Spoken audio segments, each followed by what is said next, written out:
क्या आपने कभी सोचा है कि मरे हुए इंसान को रस्सियों से बांधने की जरूरत क्यों पड़ती है? क्या उसे भाग जाने का डर है, या इसके पीछे कोई ऐसी गहरी सच्चाई छुपी है जिससे हम आज तक अनजान हैं? जरा उस दृश्य को याद कीजिए। एक सफेद कफन में लिपटा हुआ शरीर, 4 लोग उसे अपने कंधों पर उठाए हुए। सामने रास्ता, पीछे रोते बिलखते लोग और बीच में वह इंसान जो कभी इसी भीड़ का हिस्सा हुआ करता था। लेकिन क्या आपने कभी उस सफेद कफन के नीचे छिपी उस सच्चाई को ध्यान से देखा है, जिसे हम रोज देखते हैं लेकिन समझते नहीं? अगर आप गौर करें तो पाएंगे कि मरने के बाद इंसान के शरीर को सिर्फ ढका नहीं जाता, बल्कि उसे रस्सियों से बहुत कसकर बांधा जाता है। हाथों को, पैरों को, कमर को, और सबसे ज्यादा ध्यान दिया जाता है पैरों के दोनों अंगूठों पर, जिन्हें एक दूसरे से बहुत मजबूती से बांध दिया जाता है। ये कोई हल्की फुल्की गांठ नहीं होती, ये कस कर बांधा जाता है, जैसे कोई कीमती चीज है जिसे खुलने नहीं देना। और यहीं से दिमाग में पहला सवाल पैदा होता है। वह इंसान अब मर चुका है, वह हिल नहीं सकता, वह भाग नहीं सकता, वह किसी का विरोध नहीं कर सकता, वह किसी को नुकसान नहीं पहुंचा सकता, वह बस एक डेड बॉडी है। फिर उसे इस तरह बांधने की क्या जरूरत है? क्या यह सिर्फ उसे गिरने से बचाने के लिए है, या इसके पीछे कोई ऐसा गहरा कारण छिपा है जिसे हम जानना नहीं चाहते? यहीं से गरुड़ पुराण का डरावना और रहस्यमय संसार शुरू होता है। गरुड़ पुराण कोई साधारण धार्मिक ग्रंथ नहीं है। यह कोई पूजा पाठ की किताब नहीं है जिसे सुबह शाम पढ़कर हम खुद को पुण्य आत्मा समझ लें। गरुड़ पुराण एक चेतावनी है, एक ऐसा ग्रंथ जो इंसान को उसकी सीमाएं दिखाता है, जो यह बताता है कि मृत्यु कोई 1 सेकंड में खत्म हो जाने वाली घटना नहीं है। यह एक लंबी प्रक्रिया है, एक ऐसा सफर जो शरीर के छूटने से शुरू होता है लेकिन आत्मा के लिए बहुत बाद में खत्म होता है। जिस पल डॉक्टर कह देता है I am sorry he is no more, हमारे लिए वही पल सब कुछ खत्म कर देता है। परिवार टूट जाता है, रिश्तेदार रोने लगते हैं, घर में सन्नाटा छा जाता है। लेकिन गरुड़ पुराण कहता है कि उस पल खेल खत्म नहीं होता, बल्कि उसी पल खेल शुरू होता है। जब प्राण शरीर को छोड़ते हैं तो शरीर उसी समय निर्जीव हो जाता है। मेडिकल साइंस इसे कोशिकाओं की मृत्यु कहता है। दिल रुक जाता है, दिमाग काम करना बंद कर देता है, ऑक्सीजन सप्लाई खत्म हो जाती है। लेकिन आध्यात्मिक दृष्टि से देखें तो उस कमरे का माहौल अचानक बदल जाता है। गरुड़ पुराण में बताया गया है कि मरने के तुरंत बाद आत्मा को यह एहसास ही नहीं होता कि वह मर चुकी है। यह बात सुनने में अजीब लग सकती है, लेकिन इसे ऐसे समझिए जैसे आप किसी बहुत गहरे सपने में हों। एक ऐसा सपना जिसमें सब कुछ असली लगता है। जब आत्मा शरीर से बाहर निकलती है तो उसे लगता है कि वह सो रही है या बेहोश है। वह अपने ही शरीर को बिस्तर पर पड़ा हुआ देखती है। वह अपने परिवार वालों को रोते हुए देखती है। वह अपनी पत्नी को, अपने बच्चों को, अपने माता पिता को पुकारती है। वह कहती है, मैं यहीं हूं, मैं जिंदा हूं, तुम उस शरीर को देखकर क्यों रो रहे हो? लेकिन यही सबसे बड़ा झटका होता है। उसकी आवाज कोई नहीं सुनता। वह किसी को छूने की कोशिश करती है, लेकिन उसका हाथ हवा के आर पार निकल जाता है। वह चिल्लाती है, गुस्सा करती है, परेशान होती है, लेकिन कुछ भी नहीं बदलता। और उसी पल उसे एहसास होता है कि उसका इस दुनिया से कनेक्शन टूट चुका है। वह अब इस शरीर की मालिक नहीं रही। और दोस्तों, यहीं से असली खतरा शुरू होता है। गरुड़ पुराण कहता है कि मृत्यु के बाद के पहले कुछ घंटे आत्मा के लिए सबसे खतरनाक होते हैं। यह वह समय होता है जब आत्मा सबसे ज्यादा मोह में फंसी होती है। जिस घर में उसने पूरी जिंदगी बिताई, जिस शरीर को उसने सालों तक संवारा, खिलाया, पिलाया, सजाया, उसी को वह इतनी आसानी से कैसे छोड़ दे? आत्मा कंफ्यूज हो जाती है। उसे लगता है कि अगर वह दोबारा उस शरीर में प्रवेश कर जाए तो शायद सब ठीक हो जाए, शायद वह फिर से सांस लेने लगे, शायद वह वापस आ सके। यही वह कारण है जिसकी वजह से शव को तुरंत बांधा जाता है। यह बांधना सिर्फ एक रस्म नहीं है, यह एक संदेश है। शरीर और आत्मा के बीच आखिरी दरवाजा बंद करने का तरीका है। अब सवाल उठता है कि शरीर को तो कहीं से भी बांधा जा सकता था। हाथों से बांध देते, कमर से बांध देते, गर्दन से बांध देते, लेकिन पैरों के अंगूठों को ही क्यों बांधा जाता है? इसके पीछे गरुड़ पुराण और योग विज्ञान का एक बहुत गहरा संबंध है। योग शास्त्र कहता है कि हमारे शरीर में हजारों नाड़ियां होती हैं, जिनमें प्राण ऊर्जा का प्रवाह होता है। इन नाड़ियों का एक सर्किट पैरों से शुरू होकर सिर तक जाता है और फिर वापस पैरों तक लौटता है। जब इंसान जीवित होता है तो यह ऊर्जा संतुलित रहती है, लेकिन मृत्यु के बाद यह ऊर्जा बिखरने लगती है। इसके बावजूद शरीर में कुछ समय तक बची खुची ऊर्जा मौजूद रहती है। पैरों के अंगूठों को बांधना दरअसल उस ऊर्जा सर्किट को तोड़ने जैसा है। यह एक तरह का एनर्जी लॉक है। पुराने समय के आरसी मुनि यह जानते थे कि अगर पैरों को खुला छोड़ दिया जाए तो आत्मा को अपने पुराने शरीर में वापस लौटने का रास्ता मिल सकता है। अंगूठों को बांधकर प्रतीकात्मक और ऊर्जा के स्तर पर आत्मा को यह संदेश दिया जाता है कि यह शरीर अब उसका नहीं रहा। अब यह दरवाजा हमेशा के लिए बंद हो चुका है। लेकिन बात सिर्फ आत्मा तक ही सीमित नहीं है। गरुड़ पुराण इससे भी ज्यादा डरावनी बात करता है। प्रेतकल्प अध्याय में एक ऐसी चेतावनी दी गई है जिसे सुनकर आज भी लोग डर जाते हैं। शास्त्र कहता है कि यह ब्रह्मांड सिर्फ वही नहीं है जो हमें दिखाई देता है। हमारे आसपास हवा में कई ऐसी शक्तियां मौजूद हैं जिन्हें हम देख नहीं सकते। अतृप्त आत्माएं, प्रेत, पिशाच या नकारात्मक ऊर्जा, नाम कुछ भी हो, लेकिन इनका अस्तित्व माना गया है। एक ताजा मृत शरीर यानी फ्रेश डेड बॉडी इन शक्तियों के लिए सबसे आसान लक्ष्य होता है। सोचिए एक खाली घर की। अगर किसी आलीशान घर का मालिक अचानक घर छोड़कर चला जाए और दरवाजा खुला छोड़ दे तो क्या होगा? कोई भी अंदर घुस सकता है। ठीक यही स्थिति एक मृत शरीर की होती है। असली मालिक यानी आत्मा भ्रम और मोह में भटक रही होती है और शरीर खाली पड़ा होता है। शास्त्रों के अनुसार अगर इस शरीर को बिना सुरक्षा के छोड़ दिया जाए तो कोई दूसरी शक्ति उसमें प्रवेश कर सकती है। इसे प्रकाया प्रवेश कहा जाता है।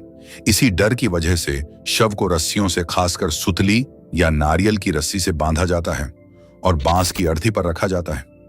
बांस को शास्त्रों में शुद्ध और रक्षक माना गया है। ये सब मिलकर एक तरह का सुरक्षा कवच बनाते हैं ताकि अंतिम संस्कार तक वह शरीर सुरक्षित रहे। अब अगर हम थोड़ी देर के लिए गरुड़ पुराण को एक तरफ रख दें और विज्ञान की भाषा में सोचें, तो भी शव को बांधने के पीछे ठोस कारण मिलते हैं। मृत्यु के कुछ घंटों बाद शरीर में एक प्रक्रिया शुरू होती है जिसे रिगर मोर्टिस कहा जाता है। इसमें मांसपेशियां अकड़ जाती हैं और शरीर सख्त होने लगता है। पुराने जमाने में जब शव वाहन नहीं होते थे, तब लोग शव को कंधों पर उठाकर मीलों दूर शमशान तक ले जाते थे। रास्ते उबड़ खाबड़ होते थे। अगर शरीर को कसकर बांधा ना जाए तो हाथ या पैर अजीब तरीके से बाहर निकल सकते थे या झटकों की वजह से शव गिर भी सकता था। यह न सिर्फ डरावना होता बल्कि मृत व्यक्ति का अपमान भी माना जाता। इसके अलावा मरने के बाद शरीर के अंदर बैक्टीरिया काम शुरू कर देते हैं। गैसें बनने लगती हैं। कई बार इन गैसों के दबाव से शरीर में अचानक हल्की हरकत हो जाती है। अगर शव बंधा ना हो और यात्रा के बीच में ऐसा हो जाए तो सोचिए लोगों पर क्या बीतेगी। रस्सियां इन अनैच्छिक हरकतों को काबू में रखती हैं और भय को फैलने से रोकती हैं। जब शव को रस्सियों में बांधकर बांस की अर्थी पर रखा जाता है, तब कहानी सिर्फ घर के अंदर तक सीमित नहीं रहती। अब वह शरीर घर की चार दीवारी से बाहर निकलने वाला होता है। और गरुड़ पुराण के अनुसार जैसे ही शव घर से बाहर निकलता है, वैसे ही आत्मा की स्थिति और भी ज्यादा अस्थिर हो जाती है। घर वह जगह है जहां आत्मा ने सबसे ज्यादा समय बिताया होता है। वही दीवारें, वही छत, वही दरवाजे, वही आंगन। इसलिए जैसे ही शव बाहर ले जाया जाता है, आत्मा का मोह टूटने लगता है, लेकिन पूरी तरह नहीं। यही वजह है कि शव यात्रा से जुड़ी हर छोटी सी रस्म को बहुत सोच समझकर बनाया गया है। आपने देखा होगा कि जब शव को घर से बाहर निकाला जाता है तो दरवाजे पर उसे कुछ पल के लिए रोका जाता है। कई जगहों पर शव को चौखट से टच कराया जाता है, कहीं कहीं पीछे की तरफ से निकाला जाता है। यह सब सिर्फ परंपरा नहीं है। गरुड़ पुराण कहता है कि आत्मा को यह एहसास दिलाना जरूरी होता है कि अब वह इस घर की मालिक नहीं रही। यह उसका आखिरी स्पर्श है, आखिरी विदाई है। इसके बाद घर के दरवाजे बंद कर दिए जाते हैं ताकि आत्मा वापस अंदर प्रवेश ना कर सके। यही कारण है कि शव निकलने के बाद कई लोग तुरंत घर में झाड़ू लगाते हैं, पानी छिड़कते हैं और दीप जलाते हैं। यह सिर्फ सफाई नहीं बल्कि एक मानसिक और आध्यात्मिक कटोफ है। अब शुरू होती है शव यात्रा। 4 लोग अर्थी को कंधे पर उठाते हैं और आगे आगे राम नाम सत्य है का उच्चारण एक होता है। यह सिर्फ नारा नहीं है, यह आत्मा के लिए एक रिमाइंडर है। बार बार यह शब्द सुनकर आत्मा को बताया जाता है कि अब सच केवल राम नाम है, बाकी सब छूट चुका है। गरुड़ पुराण कहता है कि आत्मा यह सब सुनती है, लेकिन वह स्वीकार नहीं करना चाहती। वह बार बार पीछे मुड़कर अपने घर, अपने परिवार, अपनी दुनिया को देखने की कोशिश करती है। यही वजह है कि शव यात्रा में पीछे मुड़कर देखने से मना किया जाता है। बहुत लोग सोचते हैं कि यह सिर्फ डराने के लिए कहा जाता है, लेकिन शास्त्रों के अनुसार अगर कोई व्यक्ति बार बार पीछे मुड़कर देखता है तो आत्मा को यह संकेत मिलता है कि अभी भी उसका इस दुनिया से रिश्ता बाकी है। इससे आत्मा का मोह और गहरा हो जाता है और उसकी आगे की यात्रा कठिन हो जाती है। इसी कारण से घर के सदस्य भी शव यात्रा के दौरान बहुत संयम में रहते हैं।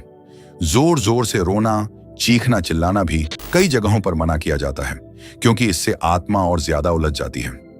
शव यात्रा के दौरान एक और चीज होती है जिसे हम अक्सर नजरअंदाज कर देते हैं। रास्ते में सिक्के, अनाज, लाई या मुरमुरे फेंके जाते हैं। आमतौर पर हम इसे दान मानते हैं। हमें लगता है कि यह गरीबों के लिए है, लेकिन गरुड़ पुराण और तंत्र शास्त्र इसे अलग नजरिए से देखते हैं। इनके अनुसार जब एक ताजा मृत शरीर सड़क से गुजरता है तो वह एक तरह का चुंबक बन जाता है। शशान की ऊर्जा, मृत्यु की गंध और टूटते हुए प्राणों का असर आसपास की नकारात्मक शक्तियों को आकर्षित करता है। ये सिक्के और अनाज दरअसल उन शक्तियों के लिए ध्यान भटकाने का साधन होते हैं, ताकि वे उन चीजों में उलझ जाएं और शव को नुकसान न पहुंचा सकें। अब बात आती है दिशा की। दिशा का रहस्य गरुड़ पुराण में बहुत गहराई से समझाया गया है। जब तक शव घर में रहता है, उसका सिर आमतौर पर उत्तर या पूर्व दिशा की ओर रखा जाता है। ये वही दिशाएं हैं जिन्हें जीवन और शुभता से जोड़ा जाता है। लेकिन जैसे ही शव यात्रा शुरू होती है, स्थिति बदल जाती है। शव को इस तरह रखा जाता है कि उसका सिर श्मशान की दिशा में हो और पैर घर की तरफ। यह दिखाता है कि अब उसका रास्ता बदल चुका है। लेकिन कहानी यहीं खत्म नहीं होती। शव यात्रा के बीच में एक स्थान आता है जहां अर्थी को कुछ देर के लिए जमीन पर रखा जाता है। इसे कई जगह विश्राम या अधमार्ग कहा जाता है। यहीं पर एक बहुत अजीब लेकिन महत्वपूर्ण काम किया जाता है। शव की दिशा पूरी तरह पलट दी जाती है। अब सिर घर की तरफ और पैर शशान की तरफ कर दिए जाते हैं। ये क्यों किया जाता है? गरुड़ पुराण कहता है कि आत्मा अभी भी भ्रम में होती है। उसे लगता है कि शायद वह वापस लौट सकती है। दिशा बदलकर उसे साफ संकेत दिया जाता है कि अब वापसी का रास्ता बंद है। यह आत्मा के मोह को तोड़ने की आखिरी कोशिश होती है। अब यहां से कहानी और भी ज्यादा गंभीर हो जाती है। पंचक का विषय सामने आता है। बहुत लोग पंचक का नाम सुनते ही डर जाते हैं, लेकिन बहुत कम लोग जानते हैं कि इसका शव से क्या संबंध है। ज्योतिष शास्त्र के अनुसार जब चंद्रमा कुछ विशेष नक्षत्रों में होता है तो उस समय को पंचक कहा जाता है। गरुड़ पुराण में कहा गया है कि पंचक काल में हुई मृत्यु बहुत संवेदनशील मानी जाती है। मान्यता है कि अगर पंचक में मरे व्यक्ति का अंतिम संस्कार बिना विशेष नियमों के किया गया तो वह अकेला नहीं जाता। इसी डर की वजह से पंचक में मरने वाले व्यक्ति के साथ 5 प्रतीकात्मक पुतले बनाए जाते हैं। यह पुतले आटे, बेसन या कुछ से बनाए जाते हैं। उन्हें भी कफन पहनाया जाता है, उन्हें भी रस्सियों से बांधा जाता है और फिर शव के साथ उनका भी दाह संस्कार किया जाता है। यह एक तरह का भ्रम रचने का तरीका माना जाता है, ताकि मृत्यु की ऊर्जा वहीं समाप्त हो जाए और आगे ना बढ़े। यह अंधविश्वास लगे या ना लगे, लेकिन सदियों से इसे उसी गंभीरता से निभाया जाता रहा है। अब शव यात्रा श्मशान के द्वार पर पहुंचती है। यहां से माहौल पूरी तरह बदल जाता है। गरुड़ पुराण के अनुसार श्मशान भूमि शिव का क्षेत्र है। यहाँ किसी भी प्रकार का झूठ, दिखावा या भ्रम काम नहीं करता। श्मशान वह जगह है जहां हर इंसान बराबर हो जाता है। राजा हो या भिखारी, अंत सबका एक जैसा होता है। जैसे ही शव श्मशान में प्रवेश करता है, आत्मा को यह एहसास और गहरा हो जाता है कि अब सब कुछ बदल चुका है। यहीं पर एक महत्वपूर्ण काम किया जाता है। जिन रस्सियों ने पूरे रास्ते शरीर को बांध कर रखा था, उन्हें धीरे धीरे खोल दिया जाता है। हर गांठ को ध्यान से खोला जाता है। यह प्रतीक है कि अब शरीर को किसी सुरक्षा की जरूरत नहीं है। अब उसे पंच तत्वों में विलीन होना है। गरुड़ पुराण साफ कहता है कि अग्नि संस्कार के समय शरीर पर कोई बंधन नहीं होना चाहिए, क्योंकि बंधन आत्मा को भी बांध सकता है। शशान की जमीन पर कदम रखते ही माहौल अपने आप बदल जाता है। यहाँ शब्द भारी हो जाते हैं। हवा में एक अजीब सी गंध घुली होती है और इंसान का दिमाग अपने आप शांत होने लगता है। गरुड़ पुराण कहता है कि श्मशान कोई साधारण जगह नहीं है। यह वह क्षेत्र है जहां जीवन और मृत्यु आमने सामने खड़े होते हैं। यहाँ झूठ टिक नहीं पाता, यहाँ दिखावा काम नहीं करता और यहाँ अहंकार अपने आप टूट जाता है। जैसे ही शव को चिता के पास लाया जाता है, आत्मा के भीतर आखिरी उम्मीद भी धीरे धीरे टूटने लगती है। उसे अब साफ दिखने लगता है कि वापसी संभव नहीं है। चिता तैयार की जाती है। लकड़ियों को विशेष क्रम में सजाया जाता है। नीचे मोटी लकड़ियां, ऊपर पतली लकड़ियां, ताकि आग धीरे धीरे और पूरी तरह शरीर को अपने भीतर संभाले। यह व्यवस्था भी सिर्फ सुविधा के लिए नहीं है। गरुड़ पुराण में अग्नि को सबसे शुद्ध तत्व माना गया है। अग्नि वह माध्यम है जो शरीर को पंच तत्वों में लौटाने का काम करती है। जैसे ही शव को चिता पर लिटाया जाता है, घर का सबसे नजदीकी व्यक्ति आमतौर पर बड़ा बेटा या मुखाग्नि देने वाला एक पल के लिए ठहरता है। यह ठहराव भी एक रस्म है। यह आखिरी क्षण होता है जब जीवित और मृत के बीच कोई संबंध बचा होता है। इसी समय शव पर बंधी हुई रस्सियों को पूरी तरह खोल दिया जाता है। जो रस्सियां रास्ते भर सुरक्षा थीं, अब वही बंधन बन सकती थीं। गरुड़ पुराण साफ कहता है कि अग्नि संस्कार के समय शरीर पर कोई भी गांठ, कोई भी बंधन नहीं होना चाहिए। अगर शरीर बंधा रह गया तो आत्मा भी अपने अगले लोक में बंधन का अनुभव करती है। इसलिए कफन की गांठें भी खोली जाती हैं, रस्सियां भी हटाई जाती हैं और शरीर को पूरी तरह मुक्त अवस्था में अग्नि को सौंप दिया जाता है। अब आता है वह क्षण जिसे देखकर अक्सर लोग नजरें फेर लेते हैं, मुखाग्नि।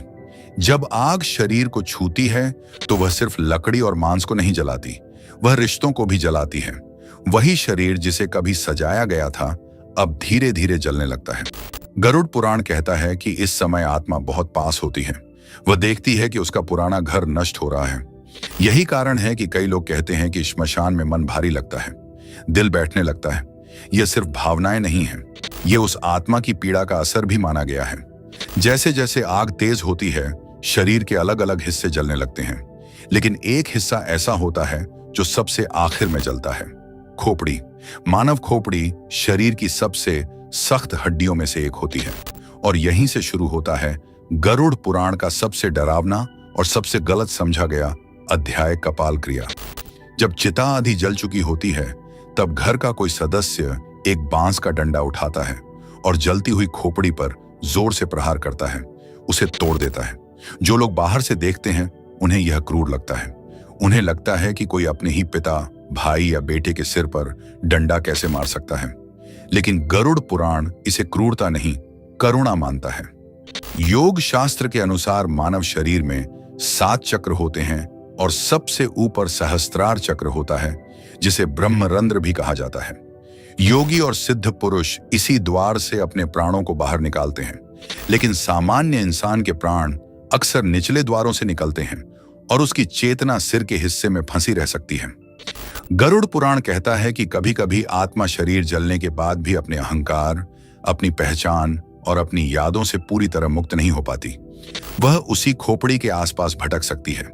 कपाल क्रिया उस आखिरी ताले को तोड़ने का कार्य है। यह आत्मा को यह संदेश देता है कि अब यह घर भी पूरी तरह नष्ट हो चुका है। अब यहां रुकने का कोई कारण नहीं है। यह एक तरह से आत्मा को जबरदस्ती आगे की यात्रा पर धकेलने की प्रक्रिया है। अगर हम इसे विज्ञान की नजर से देखें तो भी कपाल क्रिया का कारण साफ है। खोपड़ी के अंदर मस्तिष्क और तरल पदार्थ होते हैं। आग की गर्मी से अंदर भाप बनती है और दबाव बढ़ता है। अगर खोपड़ी को ना तोड़ा जाए तो वह फट सकती है और जलते हुए टुकड़े चारों तरफ फैल सकते हैं, जिससे पास खड़े लोगों को नुकसान हो सकता है। इसीलिए यह क्रिया सुरक्षा के लिहाज से भी जरूरी मानी जाती है। जब चिता पूरी तरह जल जाती है और शरीर राख में बदल जाता है, तब बहुत लोग मान लेते हैं कि सब खत्म हो गया। लेकिन गरुड़ पुराण कहता है कि यह तो सिर्फ भौतिक अंत है। आत्मा की यात्रा अब एक नए चरण में प्रवेश करती है। शरीर के नष्ट होते ही आत्मा पूरी तरह वायवीय रूप में रह जाती है। उसके पास अब कोई स्थूल शरीर नहीं होता, न हाथ, न पैर, न आंखें, न मुंह, लेकिन चेतना बनी रहती है, स्मृतियां बनी रहती हैं, भूख और प्यास का अनुभव बना रहता है। इसी अवस्था को गरुड़ पुराण सबसे पीड़ादायक मानता है। आत्मा ना खा सकती है, ना पी सकती है, ना किसी से बात कर सकती है। वह श्मशान और अपने घर के आसपास भटकती रहती है। यही कारण है कि मृत्यु के बाद घर में कुछ दिनों तक दीप जलाया जाता है, मंत्र पढ़े जाते हैं और गरुड़ पुराण का पाठ किया जाता है। यह सब आत्मा को दिशा देने के लिए किया जाता है, ताकि वह भ्रम में ना भटके। अब यहीं से शुरू होती है 13 दिनों की प्रक्रिया, जिसे बहुत लोग सिर्फ रस्म समझ लेते हैं। लेकिन गरुड़ पुराण के अनुसार यही वे दिन होते हैं जब आत्मा को नया सूक्ष्म शरीर मिलता है। बिना इस शरीर के आत्मा आगे की यात्रा नहीं कर सकती। यही कारण है कि पिंडदान को इतना महत्वपूर्ण माना गया है। हर दिन दिया जाने वाला पिंड सिर्फ खाना नहीं है, बल्कि वह आत्मा के नए शरीर का एक हिस्सा बनता है। मित्रों, गरुड़ पुराण हमें डराने के लिए नहीं लिखा गया, बल्कि हमें तैयार करने के लिए लिखा गया है, ताकि जब वह दिन आए तो हम अंधेरे में ना भटके, बल्कि सच को पहचान सके। आज हम जिन रस्मों को अंधविश्वास कहते हैं, हो सकता है वे हमारे पूर्वजों की बनाई हुई सबसे गहरी मनोवैज्ञानिक सुरक्षा हो, क्योंकि मृत्यु अंत नहीं है, यह सिर्फ दिशा बदलने का नाम है।